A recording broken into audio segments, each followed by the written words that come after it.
Good morning बच्चों। आज हम पढ़ने वाले हैं पाठ 12 रिश्वत फंड। रिश्वत फंड शीर्षक ये क्यों रखा गया है, इसको हम जब पाठ पढ़ेंगे तो हमें क्लियर होगा। ओके। तो शरीर पे फटे पुराने कपड़े पहने हुए एक सफ़ेद लंबी दाढ़ी वाला जटाधारी बूढ़ा लाठी से टेकता हुआ आया। उसकी बात में उसकी उस व्यक्ति के बारे में पर चर्चा करते हैं। ठीक है। क्योंकि एक व्यक्ति आता है जो बहुत ही बूढ़ा था, लाठियों के सहारे चल रहा था या चलता था। उसके शरीर पे कपड़े भी बहुत ही फटे पुराने थे, यानी पहनने के लिए उसके पास अच्छे नए कपड़े नहीं थे। तो उसकी कमर, बुढ़ापे के कारण उसकी कमर भी झुक गई थी। तो वो मैदान में जहाँ बच्चे खेल रहे हैं वहाँ पे चलता हुआ आता है। तो उसमें से जो 2-4 बच्चे जो मैदान में खेल रहे थे, उसमें एक बच्चा बोलता है बूढ़ा को देखकर, क्यों बाबा सुबह ही सुबह कहाँ जा रहे हो। सभी बच्चे बूढ़े को घेर लेते हैं। यानी जैसे कोई व्यक्ति जिससे आप परिचित हो, अचानक से कोई मिल जाता है तो आप लोग बात करते हैं ना, वैसे ही। ठीक है। तो वो जो बूढ़ा व्यक्ति है तो वो क्या बोलता है, जाओ बच्चों मेरा समय खोटा मत करो, मुझे जल्दी जाना है। यानी वो बच्चों से बात करने के लिए मना कर देता है कि मुझे जल्दी काम है, मैं जल्दी जाना चाहता हूँ। तो जो उसमें से फिर एक बालक बोल देता है, यानी दूसरा बच्चा बोलता है, कहाँ जाना बाबा, भीख मांगने जाना है ना लो ये पैसे मेरी तरफ से रख लो। यानी वो फटे पुराने कपड़ा पहना हुआ था, उसके पास कुछ भी नहीं था। तो एक बच्चा बोलता है, कितनी जल्दी आपको कहाँ जाना है, क्योंकि उनके मन में विचार था कि तो काम कर सकते नहीं है। तो बोलते भीख ही मांगने जाना है ना, तो इसमें जल्दबाजी की क्या जाता है, चलो भीख मांग के जो पैसा मिलेगा इससे अच्छा कि हम लोग आपको दे देते हैं। तो बच्चे जेब से पैसा निकाल कर बूढ़े को देते हैं। तो बूढ़ा मना कर देता है, बोलता मैं कोई भिखारी नहीं हूँ, भीख नहीं मांगता। वो बोलता है बूढ़ा कि मैं भिखारी नहीं हूँ, भीख भी नहीं मांगता हूँ। तो उसमें से फिर एक बालक उन पर कमेंट्स करता है, व्यंग करता है, भिखारी नहीं हो तो क्या बादशाह हो।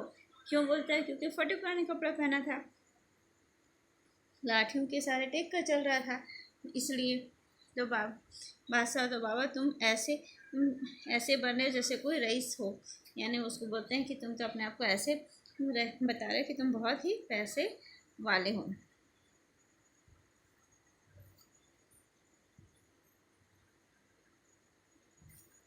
तो उसमें से एक बालक या चौथा बालक फिर बोलता है, अरे बाबा को ऐसा वैसा मत समझो, चांदी की चम्मच मुंह में लेकर पैदा हुए थे ये।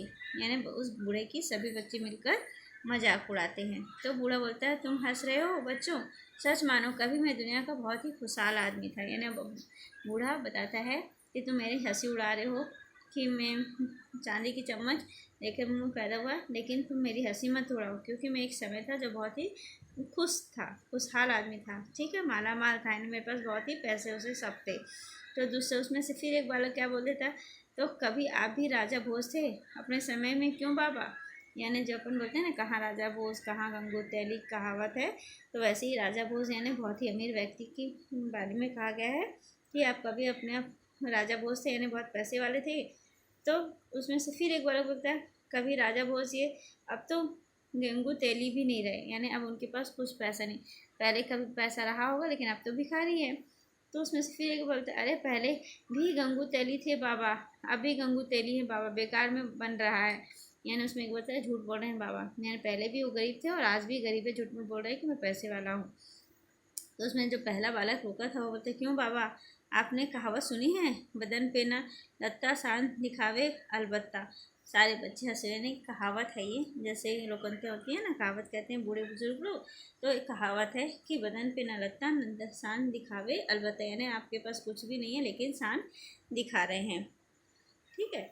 तो फिर बूढ़ा बोलता है, तुम अभी नादान हो बच्चों, तुम मेरी बात नहीं समझोगे। यानी अब बूढ़ा अपनी बात को स्पष्ट करता है कि मैं ऐसा क्यों कर रहा हूँ, तुम्हारी बात में अभी तुम्हें ये चीज़ समझ में नहीं आएंगी।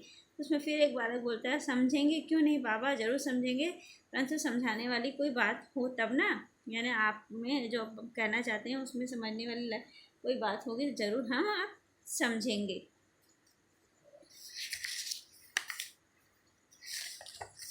तो बूढ़ा फिर से बोलता है, यकीन करो, यानी विश्वास करो कि मैं भिखारी नहीं हूँ, समय का मारा हूँ। बताता है कि जैसे मेरे पास पहनने के लिए कपड़े नहीं, मैं लाठी टेक के चल रहा हूँ। तो बोला इसका ये मतलब नहीं कि मैं गरीब हूँ, भिखारी हूँ। आज मेरी हालत क्यों है, ये समय के कारण है। फिर बताता है समय के कारण क्या, पहले मैं कभी बहुत ही संपन्न आदमी था, यानी बहुत पैसे वाला था, मेरे पास हर चीज़ था। तो पहले फिर से बच्चा बोलते थे बहुत परेशान आदमी, संपन्न आदमी थे, तो क्या क्या था आपके पास बाबा, यानी पहले आप बहुत पैसे वाले थे, तो बताओ आपके पास क्या क्या था।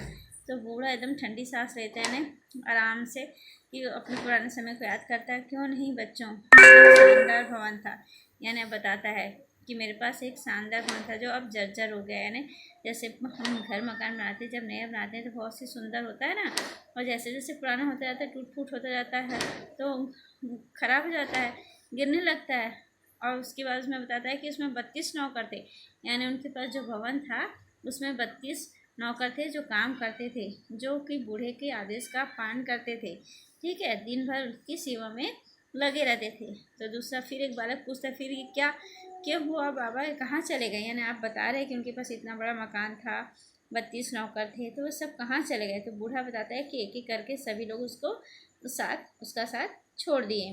तो फिर पूछते हैं बच्चे कि क्यों चले गए, क्यों आपका साथ छोड़ दिया, आपने उनकी पगार नहीं दी क्या, यानी आप पैसे वाले थे, आप पैसा देते तो आपका काम नहीं छोड़ते, तो आप क्यों नहीं दी, क्यों, सही है ना बाबा, ऐसा क्वेश्चन करते हैं बच्चे, व्यंग करते हैं। उसमें से एक बच्चा बोलता है हाँ हाँ जरूर, बाबा ने उनकी पगार मार ली होगी, उनका पैसा या सैलरी नहीं दी होगी, तभी तो वो उनका साथ छोड़कर चले गए। उसमें तभी एक बच्चा फिर बोलता है, अच्छा तो आप 32 नौकर तुम्हें छोड़कर चले गए बाबा, और क्या थे आपके पास, यानी आपने बताया कि आपके पास बड़ा भवन था, उसमें 32 नौकर थे, वो तो चले गए, इसके अलावा और क्या था आपके पास। तो फिर बूढ़ा बोलता है कि उनके पास 5 सेविकाएँ भी थी। 5 सेविकाएँ मतलब उनकी सेवा करने वाली थे, वे सब दुर्बल हो गई, यानी बहुत ही कमज़ोर हो गई, और कभी भी मेरा साथ छोड़ सकती हैं। ठीक है, तो एक बच्चा बोलता है, एक साथ आप झूठ बोलते हो बाबा, आप झूठ बोलते हैं। सारे बच्चे अब उनको बोलते हैं कि आप गलत बोल रहे हैं, तो सेविकाएँ कमज़ोर हो गई तो आपको साथ कैसे छोड़ देंगी, हाथी मर कर भी 1.25 लाख का होता है, आप तो 1.25 के भी नहीं हो, कैसे, यानी आप इतनी बड़ी बड़ी बात कर रहे हो। कहते हैं कि हाथी मर जाता है तो भी उसकी कीमत बढ़ जाती है, लेकिन आप इतनी बड़ी बड़ी बातें कर रहे हैं, लेकिन आपके पास तो कुछ भी नहीं है। तो पहला बार, अरे वाह, कुछ नहीं, खाली से की भगाते हैं ना, कमेंट करते हैं बच्चे कि झूठ बोल रहा है, हम लोग को लो बना रहा है। बाबा इतना सब था तो इसे हाल में कैसे पहुंच गए, यानी फटे पुराने कपड़े, अब चल नहीं पा रहे, इतना सब चीज़ बड़ाई मारे कि मेरे पास 32 नौकर थे, बड़ा भवन था, 5 सेविकाएँ थी, तो आज आपकी हालत ऐसी क्यों है, बोलते हैं। तो अगर आपके पास सचमुच था तो हमें सबूत दो, प्रूफ करके दिखाओ।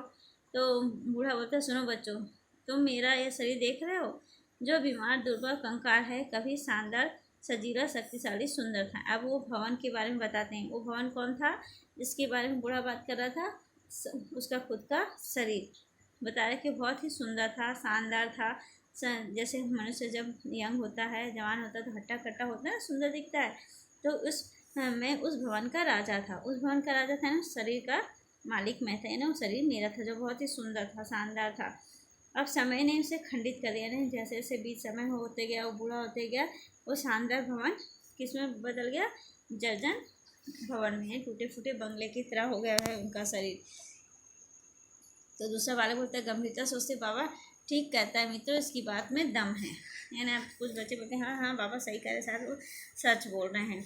तो इसमें से एक बात होता है, शानदार भवन की बात तो समझ में आ गई कि आप अपने शरीर को बारे में बात करें कि पहले बहुत ही अच्छा था बाबा, पर 32 नौकर वाला तुम्हारा दावा तो झूठ नहीं कर रहे हैं। उन्होंने कहा कि मेरे पास 32 नौकर भी थे, ये तो तुम झूठ बोल रहे हो। तो बड़ा ऊँचे से बोलता है, झूठ नहीं बेटे, इन्हें अभी भी प्रूफ करते हैं कि जो मैं बोल रहा हूँ झूठ नहीं है। कुछ समय पहले तक मेरे मुंह में 32 दांत थे। 32 नौकर का मतलब, उस बूढ़े का क्या मतलब था, 32 दांत से, यही मेरे नौकर थे, मेरे आदेश मिलते मेरी